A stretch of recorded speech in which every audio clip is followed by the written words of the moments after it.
In Germany, an elaborate bank robbery ends in a standoff with police. The lives of 16 hostages hang in the balance. Investigators would soon learn that nothing is as it seems.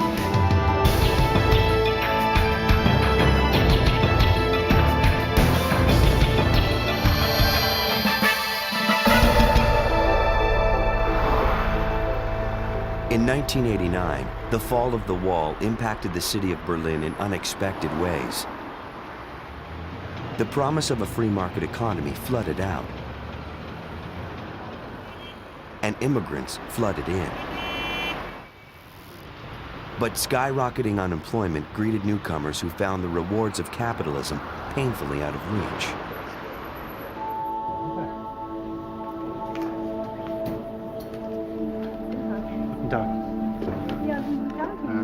Khaled al-Barazi was one such immigrant. A native of Syria, he had been working in radiology at a Berlin hospital. In 1993, he was released from prison on a drug dealing charge and couldn't find work. Desperate for cash and with nothing left to lose, he formulated a brilliant plan that would net millions. He would rob the richest bank in Zehlendorf, a wealthy suburb of Berlin. A plan this complex would require help. Khaled recruited his brothers, Muzaffar and Mutaz, as well as his close friend, Durgam Ibrahim.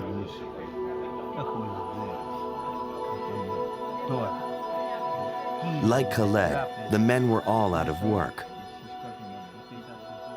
Although it would take months of careful planning, they were eager for a share of the take.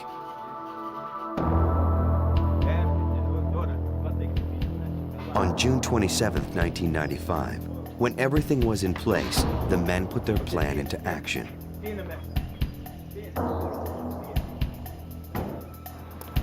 At 10:25 a.m., the peaceful town of Zehlendorf was about to become the subject of international headlines.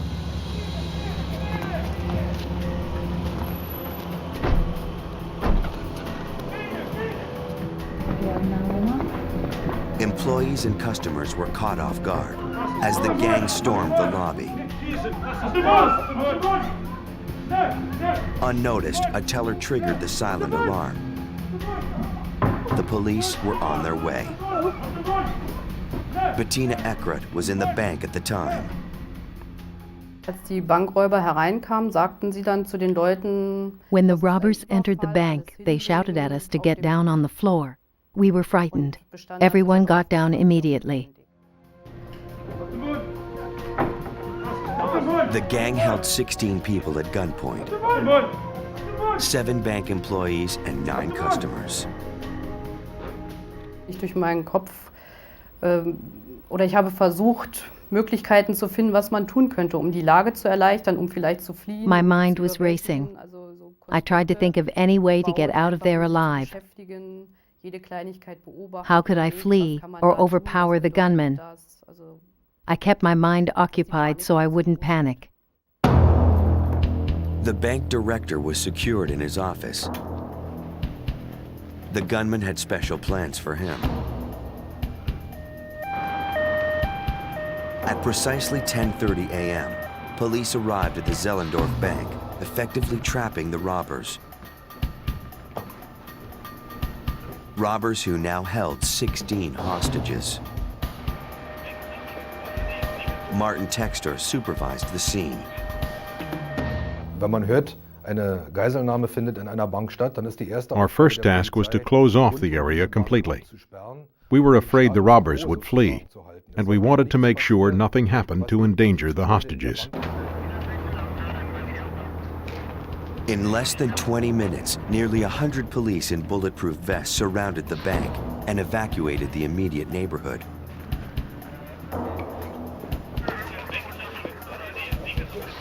Armed officers checked all avenues of escape, including a storm drain pipe some 30 meters away. It seemed Khaled's robbery had gone horribly wrong.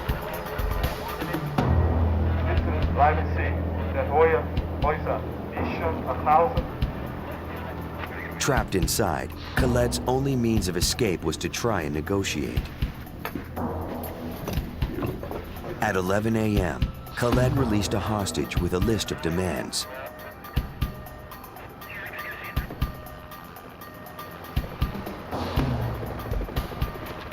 He asked for a car, a helicopter, and a sizable ransom. He gave police 6 hours to meet his demands. They feared that after that, the gunmen might start killing hostages.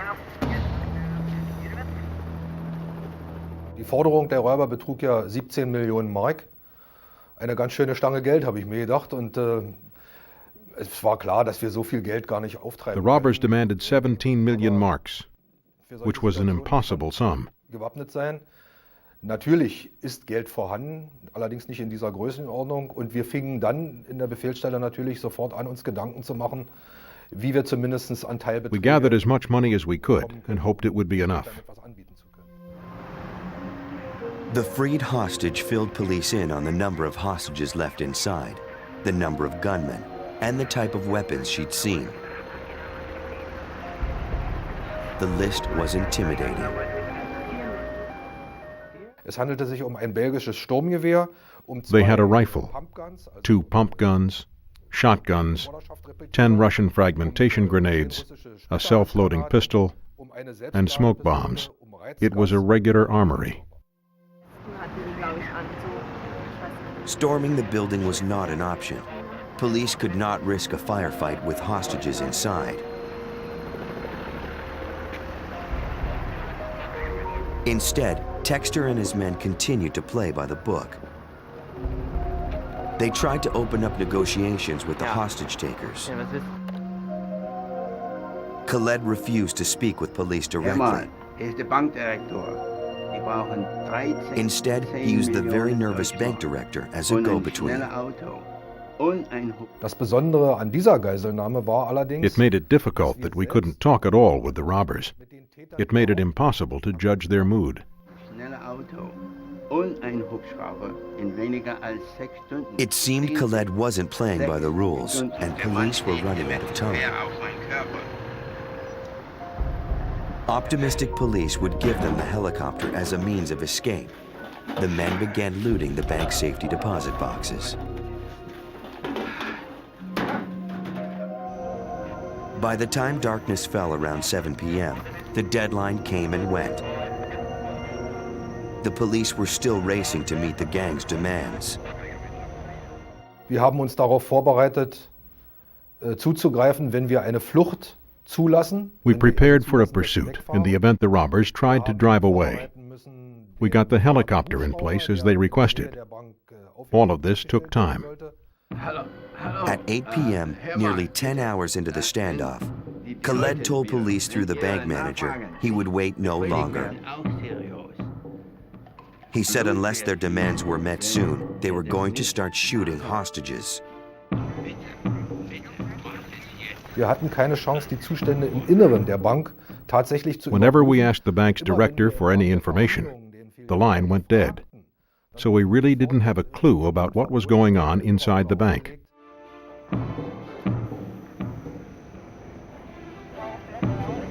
To show he meant business, Khaled put the intended victim on display.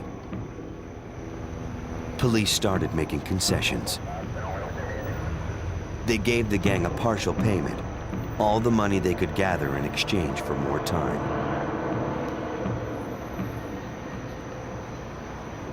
At 9:30 p.m., nearly 12 hours after the standoff began, 2 unarmed police officers approached the bank. Khaled had ordered them to deliver 5.6 million Deutschmarks, nearly $2.5 million, wearing only their underwear.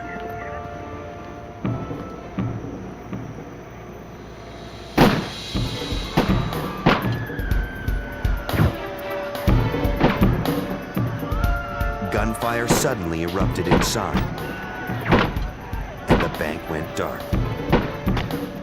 Bis dahin noch gar nicht hatten. Und When als we der heard the Schuss dann shots, fiel, I was immediately afraid they had shot one of the hostages.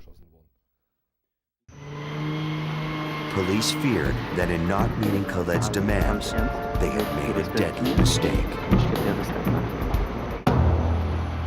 In Berlin, police feared a hostage scenario at a prominent bank had turned deadly. The news media crowded the scene, awaiting word of the 15 remaining hostages. At 1 a.m., the robbers informed police that the hostages were alive. They had simply shot out the lights. Although they were reassured, anxious hours would pass without further word from the gunmen. Police feared for the hostages' lives.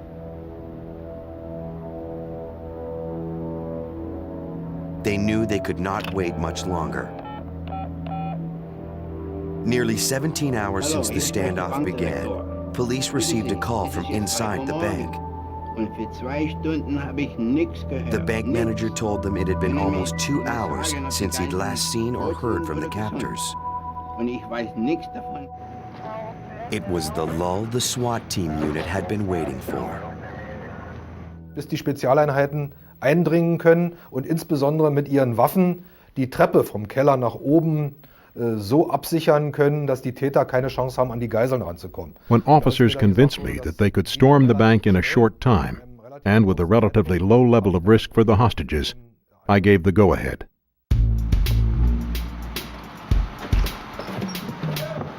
At 3:30 a.m., they stormed the bank. Not knowing if it was a trap, the police treated everyone like a suspect.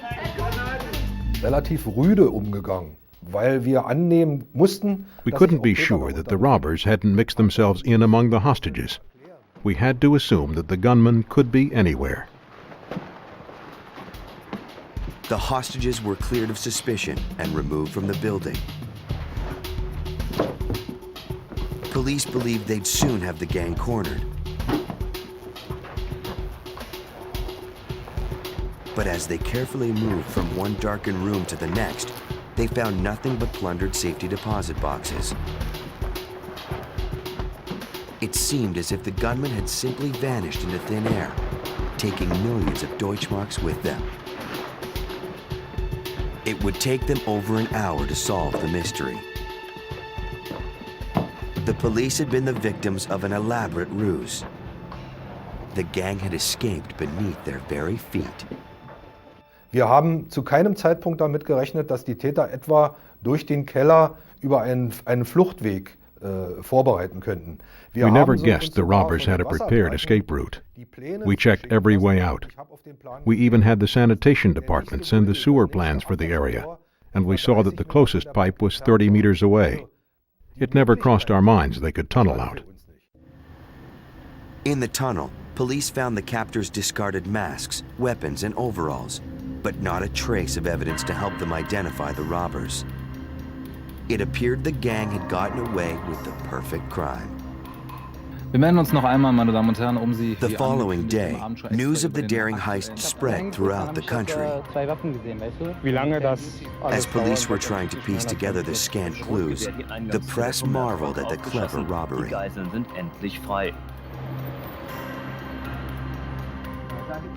Those who lived through the ordeal were angered the criminals were made into heroes. Though no one was physically harmed, the mental torture was long-lasting.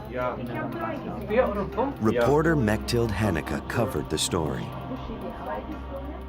Also die Geiseln haben auf der Pressekonferenz eben betont, Many of the hostages suffered from nightmares and das war insomnia. diese Geiselnahme, dass sie nach wie vor One woman unterhalten said waren that und she gesagt thought, "This is it for me. I'm going to die here." Police asked the hostages for help in identifying their captors, but they could not. The men always wore masks and seldom spoke.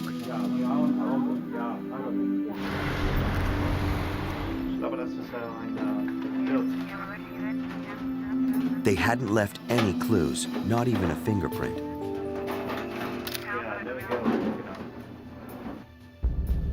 The tools found in the tunnel were untraceable. The minivan they had used in the robbery had been stolen the night before. The bank estimated the loss at 4 million Deutschmarks. The 5.6 million marks police handed over brought the total to 9.6 million marks, or $4.3 million. Police surmised it must have taken months to build the elaborate tunnel, which extended from the bank to a nearby storm drain pipe and on to a nondescript garage some 200 meters away. The crooks had to have transported tons of dirt. An operation this size was sure to raise suspicions in the neighborhood.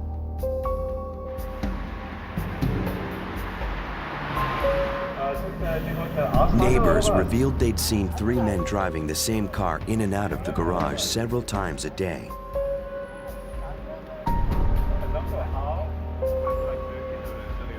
The garage owner told police that he rented the garage to a man almost a year and a half ago. He assisted a sketch artist with a likeness.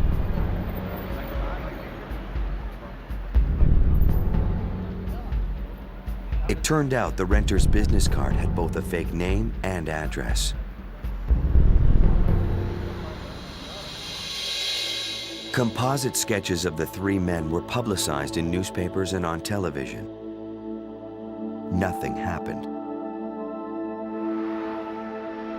Police set up a hotline for the public to call with information about the robbery. Again, nothing happened.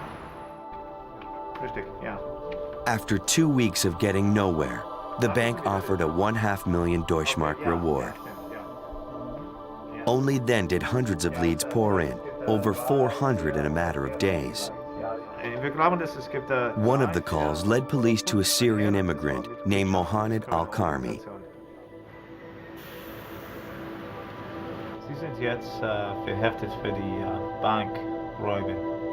During the course of a 3.5-hour interview, Al-Karmi broke down and admitted his involvement in the heist. Although he had not been one of the gunmen, he had helped build the tunnel and transport the loot. In exchange for a deal from prosecutors, he broke all confidences and revealed the name of the gang's leader, Khaled al-Barazi. Khaled had developed an ingenious plan, but he needed more than the help of his family to make it a reality. That's why he recruited unemployed men he barely knew, like Al-Karmi, to help dig the tunnel. With enough manpower in place, the gang started making real progress.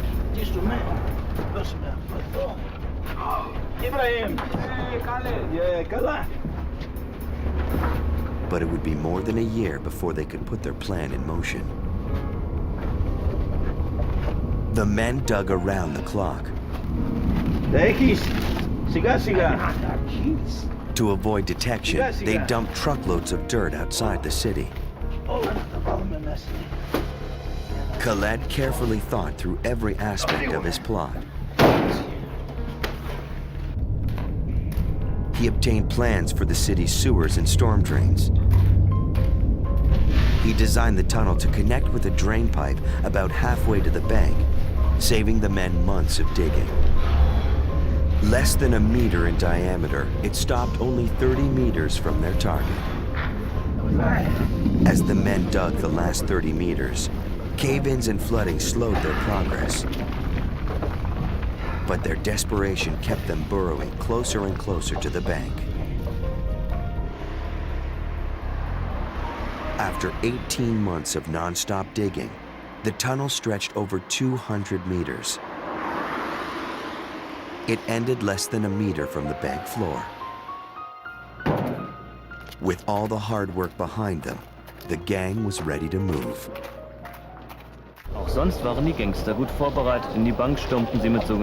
From outside the Zellendorf bank branch, police were convinced they were dealing with a robbery gone wrong.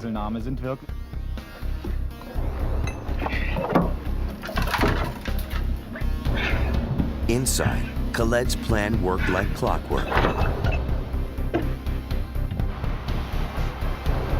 The police played into his hand at every turn. Indeed, while police were scrambling to save the hostages, Khaled and his men were inside the bank feeding them sandwiches. Khaled had thought of everything. As a bank robber, he was as thorough as he was considerate.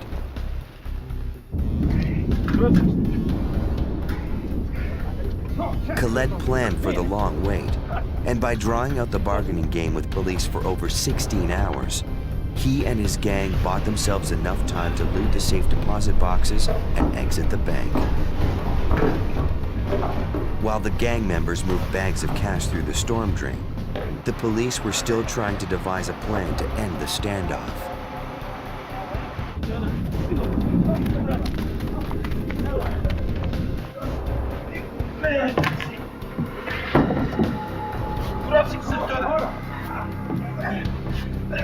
Back at the garage and safely outside the police perimeter, the men split some of the money. They hid the rest.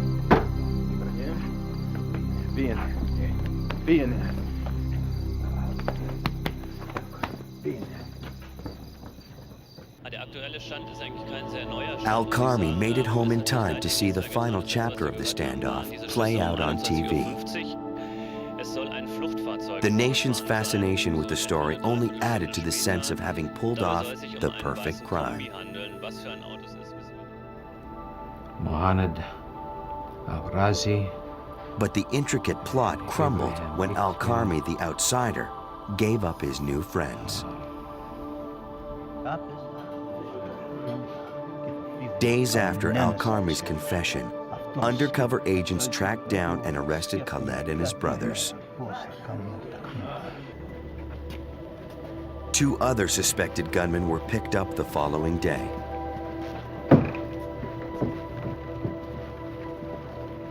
Still, the police needed evidence to prove their involvement.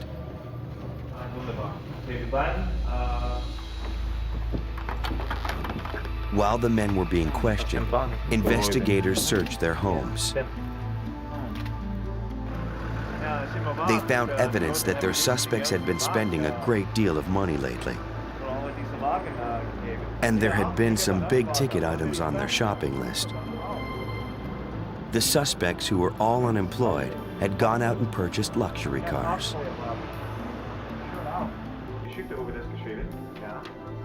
Police had the gang in custody, but they still hadn't recovered the money. They got a tip it was still in Germany, in the attic of a Syrian dentist.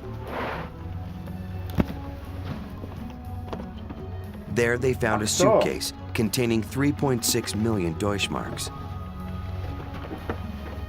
The dentist also led them to an additional 1.4 million Deutschmarks stashed in 2 bank accounts. The following year, Al-Karmi and the men he turned in went to trial. Das waren einfach kleine Gangster. Ultimately, they were small-timers. They didn't have the kind of criminal psyche that it takes to withstand tough questioning. At trial on April 16, 1996, Al-Karmi confessed to his role in the heist. His cooperation won him a 6-year prison sentence. Khaled Al-Barazi received 13 years for masterminding the heist. Despite his careful planning, he had not counted on Al-Karmi's betrayal. The rest of his gang was also sentenced. Police have never recovered all the money stolen from the Zellendorf safety deposit boxes.